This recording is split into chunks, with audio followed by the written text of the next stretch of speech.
Hello, this video is for Wednesday, May 13th.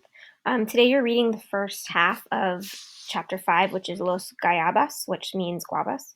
In this chapter, Esperanza and her mom have just run away from the ranch because there was a fire there and there's a lot of drama with her uncle. So in this chapter, we're seeing them escape and what their journey is like.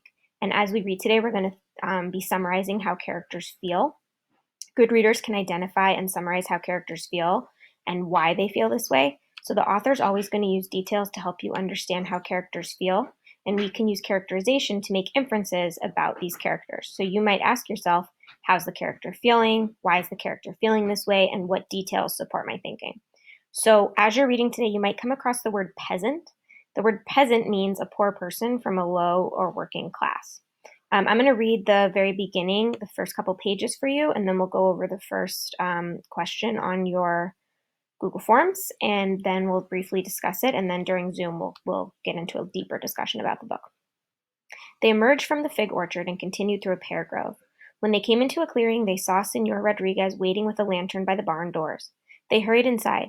Pigeons fluttered in the rafters. Their wagon was waiting, surrounded by crates of green guavas. Did Marisol come? Asked Esperanza, her eyes searching the barn. I could tell no one about your departure, said Senor Rodriguez.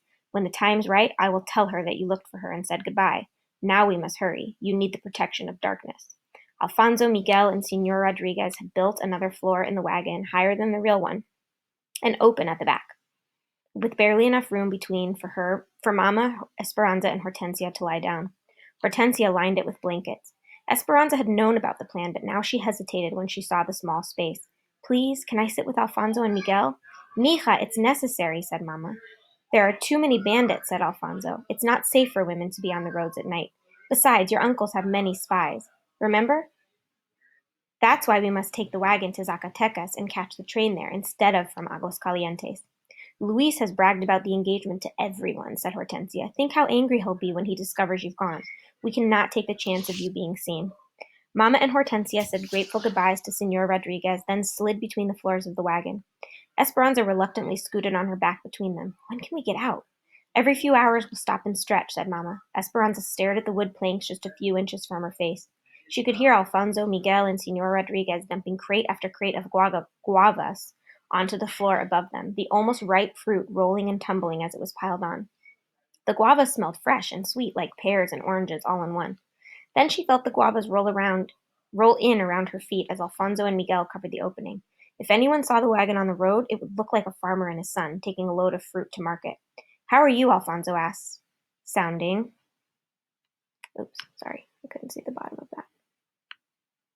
far away. We're fine, called Hortensia. The wagon pulled out of the barn and the guavas shifted, then settled. It was dark inside and it felt like someone was rocking them in a bumpy cradle, sometimes side to side and sometimes back and forth. Esperanza began to feel frightened. She knew that with a few kicks of her feet she could get out, but still she felt trapped. Suddenly she thought she couldn't breathe. Mama, she said, gasping for air. Right here, Esperanza. Everything's fine. So, the narrator says that being inside felt like they were being rocked in a bumpy cradle, but Esperanza doesn't feel calm and relaxed. How does she feel? If you look at the end of this paragraph, you can get a little bit of an idea of how she feels because it says it directly. It says she began to feel frightened. She knew that with a few kicks of her feet, she could get out, but she still felt trapped. Suddenly, she thought she couldn't breathe. So imagine she's in this wagon and she's escaping, and there's guavas, fruit, on top of her. And she's laying in this lower underneath layer. And obviously, even though she's technically safe, nobody knows she's there, she's still feeling really frightened. So instead of feeling calm and relaxed, like being in a cradle, she's feeling really frightened. So as you read today, pay attention to how she's feeling and notice what details the author's using to help you understand that. Metaphors, figurative language, and just descriptive adjectives. We'll talk about this on Zoom, and I hope you have a great day.